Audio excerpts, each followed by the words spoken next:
I want to bring this up. I mentioned this at the top of the hour. Deion Sanders, he was at the Big 12 press conference, and he was talking about what college football needs. All you have to do is look at the playoffs and see what those teams spent. And you understand darn near why they're in the playoffs.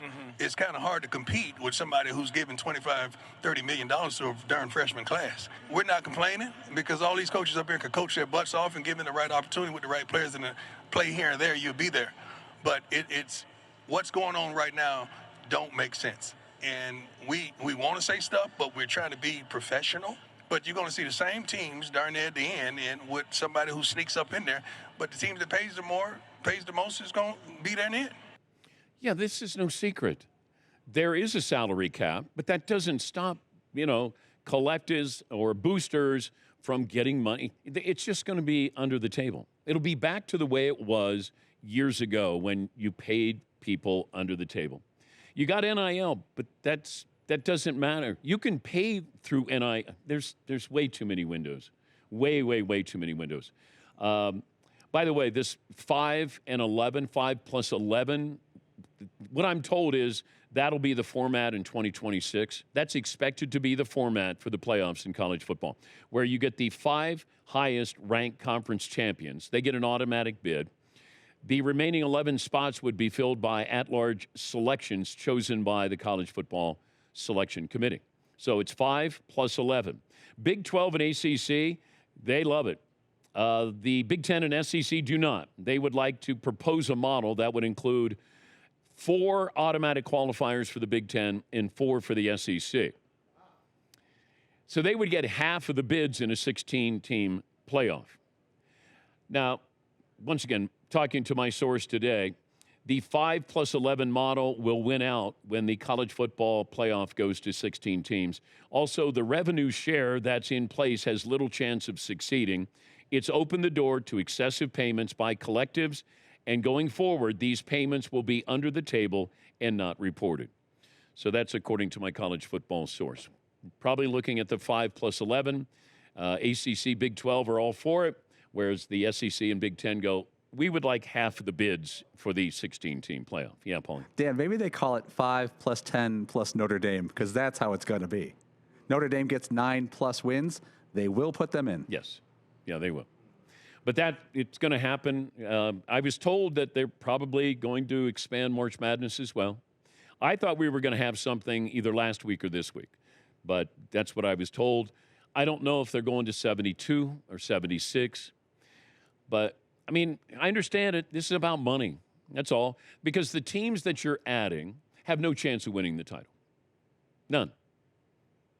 Like if you're the 71st best team, you're not winning. Now, you might make a run, make it interesting, but this is about there's a certain amount of teams that can win, and then there's a certain amount of teams that can give you a storyline. Because every March we have a storyline or two.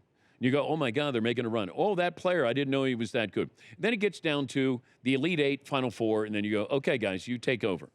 That's what March Madness has become. So, look, if they want to have a bigger – I just don't like the play-in games. You're either in the tournament or you're not. I think it's kind of, hey, you kind of made it, but you didn't. But if you win, then you're in.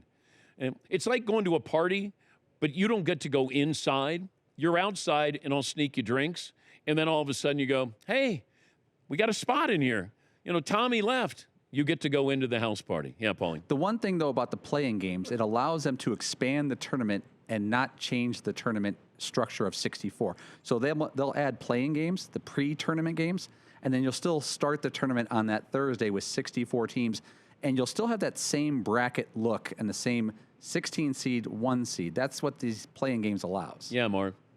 Going forward, and I've always hated this, those 16 seeds that are playing Alabama A&M against Corpus Christi A&M, playing in Dayton, no. Those should be for the bubble teams that just got in, Providence versus, Ole Miss. Those people should be in Dayton, not the guys that won their tournament. If you win your tournament, you should be – so you're in – the bubble teams could be the play-in if you want to, or those first 2 nights. Yes, Seton. Right, but maybe there is a way where you start it, like, even before the season ends.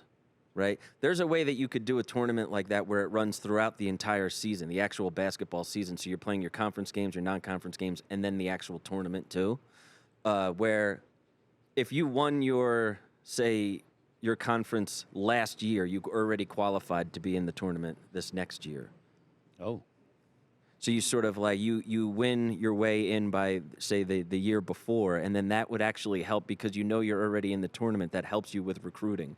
So like the smaller schools like that, they would be able to compete more, possibly. I'm just spitball. I'm just throwing this out. But it's you might be able to recruit better knowing that you're already in the tournament next year. That helps you get a better caliber of player, and then that helps level the playing field a little bit more compared to the people that are spending that much money. Yeah, you're just going to have the haves and the have-nots. It's just, that's the way of life. You know, the same schools are going to be spending the same amount. They're going to spend more than other. It won't happen until everybody has a level playing field with schedules, certainly with college football. That's where you go, you're going to play X number of teams in your division, and then you'll play that division. It'll be the NFL model. And until you get that, everything is subjective. I mean, I don't know how good Arizona State or Boise State were. I love that they got the opportunity. They shouldn't have been an automatic qualifier. But, you know, college football it's fluid. It's still moving of trying to figure out because everybody now realizes the amount of money that's at stake here and how they had their heads in the sand for so many years where, hey, it's going to be this school and this school for the national title. And then it's going to be, no, we're going to, okay, we'll do 4 teams. And I go, as soon as you guys look at the bottom line, you're going to go, how many teams do we want to have here? And now we're going to go up to 16 probably next year.